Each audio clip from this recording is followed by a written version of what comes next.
Wash! Fancy transitions! Anyways, welcome back to another league race. This time we're with DNS, and this time we're here for round number 9 at Austria. Just quickly getting into the session, you can see that it's a dry qualifying and a dry race. And you know, coming into this one, I wasn't feeling too great. Like, I would have been very happy with a wet race, or so to speak. So, anyways, but alas, I wasn't going to have that. So I decided to try and spice things up a bit. I wanted to try and qualify on a set of super softs and try and do the one stop onto the softs, because I didn't want to do the one stop onto from ultras to softs. It's the first stint is just too brutal. I did a 107.2 on my first lap. I think I could have got squeezed a bit more out of it. Second lap I do a 107.1 on set of super softs, so it's okay. I mean, I was probably the slower of the super soft runners. I know HYT and Stee and Carl all did faster laps than me. I decided though to head out on a set of ultra softs.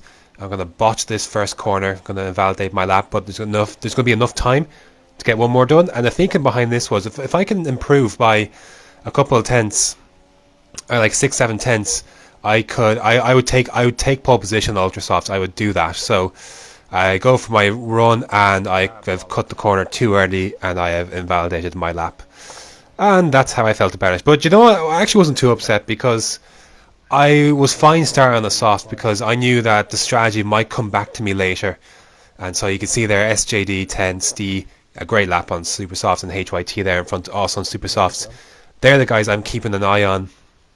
Carl wasn't too sure what he was going to do. I thought he might do a one stop, but we're going to find out soon enough. But before we do, just going to jump into the standings right now.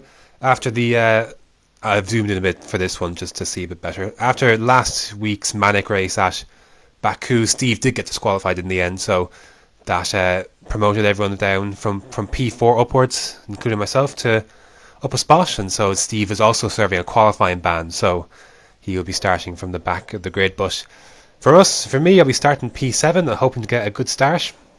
So here we go, 4-5 red lights, and away we go. Terrible start for HYT. I thought I got a decent start. Gonna just take it nice and easy to turn one. I actually decided to go a bit wide than usual, because just in case something happened, left all the space I needed to. There's some commotion going off behind, and now just digging into the slipstream of Trench. Got lots of fuel to run in rich for this race. Lots of places to run rich on this track. I got send it up the inside, late braking, and then there you go. I got that P4 done, but Trench isn't done yet. I know I've not got this move completely done yet as he dips into the slipstream. I position my car pretty well. He's going to find it difficult to get a move done there. I leave the door open in the end, and he's going to try and come through. I'm going to have the better traction coming out the corner, and there we go. That is myself up into P4, and I can set off now after the likes of Stee on the super softs, and then eventually I'm hoping that these ultra soft runners in Caesar and Carl might fall into my clutches later on this first stint, because honestly, like, as this first stint goes, the Sev ultras are just they're just so bad. Like, they're just sliding everywhere. So honestly, if I'd started on the ultra softs, I probably would have done 2-stop, because it's just so brutal. Lap 7 is kind of plateaued a little bit here. We've kind of maintained the status quo. Carl is actually struggling a little bit on his tyres, and this has allowed Stee to close right up, and it's allowed me to close up to Stee within DRS range. And this was a difficult part of the race, because I'm dealing with the dirty air from Stee, and he can't get past Carl. I'm also wary of HYT, who's just behind me, and you can see I've got a bit of I had a second a bit buffer, same way that Stee had a second a bit buffer on me, and that's just going to come down as we're all kind of held up here by Carl struggling a little bit on these tyres. You can see Caesar has actually driven off he's a few seconds up the road, so it's going to be a difficult situation. Lap 11, I believe, is this Carl coming into the pits? Yes, it is. So that releases Stee and releases me and HYT. So there's HYT. You can see the gap that he's closed up. Now we can put the hammer down now, myself and Stee, and so hopefully we can get some clear running out in front, and we can just keep at it. Lap 13. What have we got going on here? just continuing to go around. Like, it just, again, these super softs felt pretty good, much better than I can ever imagine a set of flipping ultra soft. So I'm very glad that I did this. Again, this is why I wasn't too upset. This is why. Okay, so we got Caesar coming into the pits. He did well to get those set of ultra softs, like 13 laps. Like, fair play. They're a horrible tire after 6, 7, 8 laps, more maybe so after 8. But that releases then Stee into the lead and me in the second. And we look at it, we've got the 3 super soft runners, bang, bang, bang, 1, 2, and 3 after 14 laps. So bring it on. Lap 15. Thing is, like, Stee wasn't breaking out of the DRS zone, I have to say, at least not at this phase. But I also wasn't breaking out of the DRS range of HYT. And so he's going to try, like, I've gone defensive again. But he's going to have a go here heading into this corner, this turn 4 as they call it. Very late move on his part. He did shove me out the way a bit. I did not appreciate that at the time. So I thought the gap wasn't really there. He was far enough back, but at least from my point of view he was. But so I wasn't too happy, and so I made the decision at this point. My pit window was this lap anyways. I felt these tyres could have gone on a little bit more. They did feel quite decent, like at this stage, given their wear.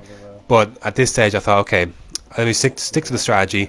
Let me box this lap. And then Stee also pits, and then HYT, he continues. So he continues to go on.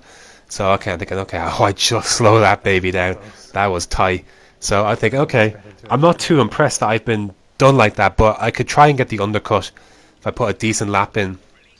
And perhaps that way I can get that place back. So just try not to get too angry in the moment and just keep racing. Stee is just ahead of us there, so good stuff from the McLaren boys, and he gets out there into a this will be a Nesh P3. For myself, I'm in 4th. Caesar is in 5th. I think he had pit assist. He was expecting pit assist, and we don't run pit assist here at DNS, so he lost out there. Next lap 17, HYT is pitted, and there we go, myself and Stee have got the jump. We've managed to extend a decent bit of a gap to HYT in 4th, so happy days. So Carl is actually running in 1st. You can see the gap to Stee, by the way, it's just 1.1 seconds, so it's fairly tight. Carl has decided to run with the 2-stop, so he's doing a set of supers, and I'm guessing a set of ultras.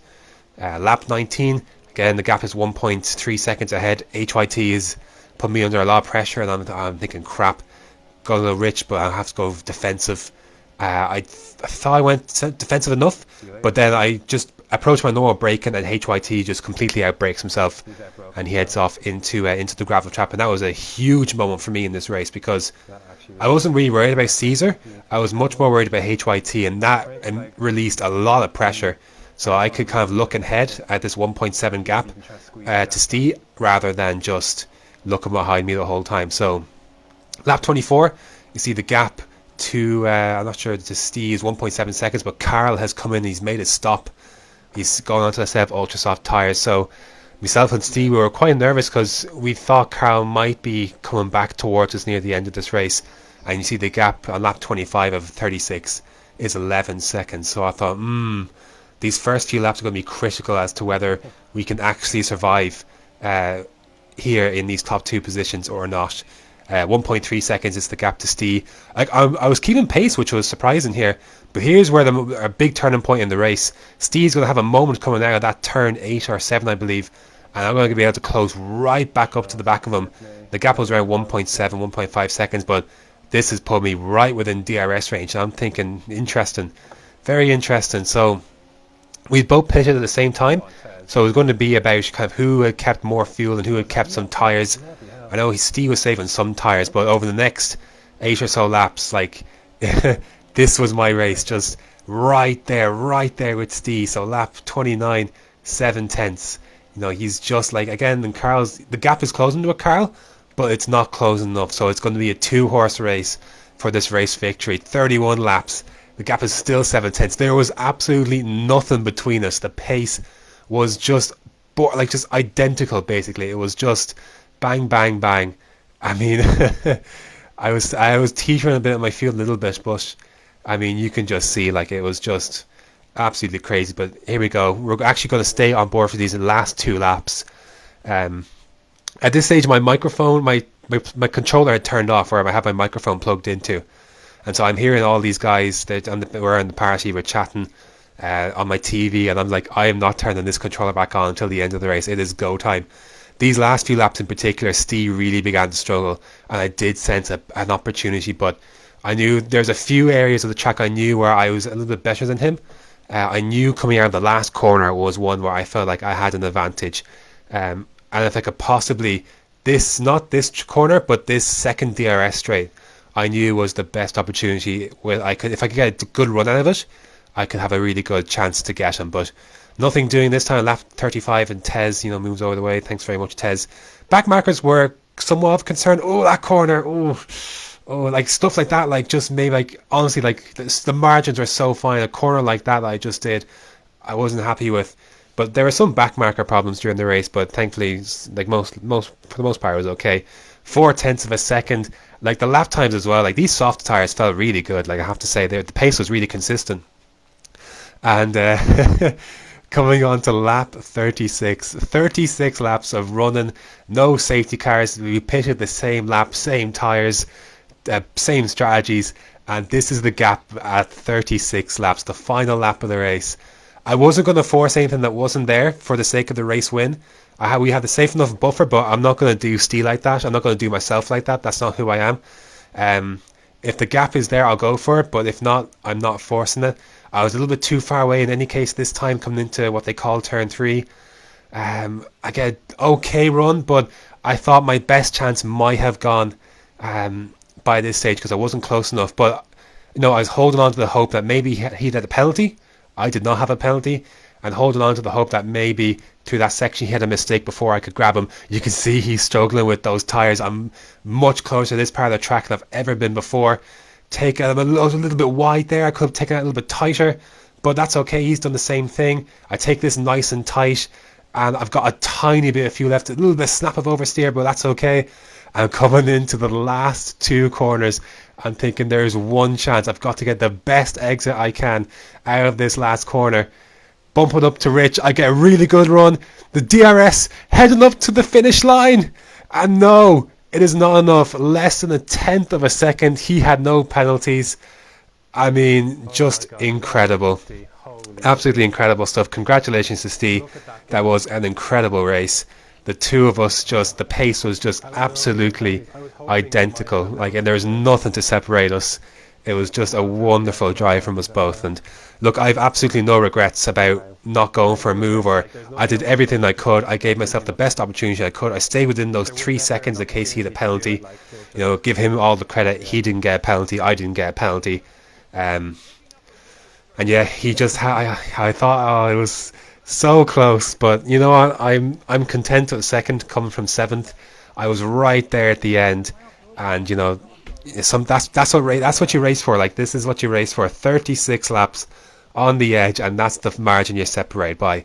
Obviously, I would have loved to come out on top with a win, but I'll take it. Like, this is the stuff. Like, yeah, it is well. Like, it's fine. Like, I absolutely okay with that. So there you go.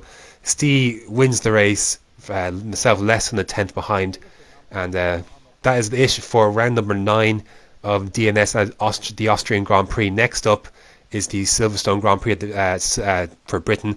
I mean, I guess look at the pace. Like, the pace was so consistent. There's nothing more I could have really done. I did everything I could, and that's just racing. That's just racing. So anyways, until Silverstone, until next time.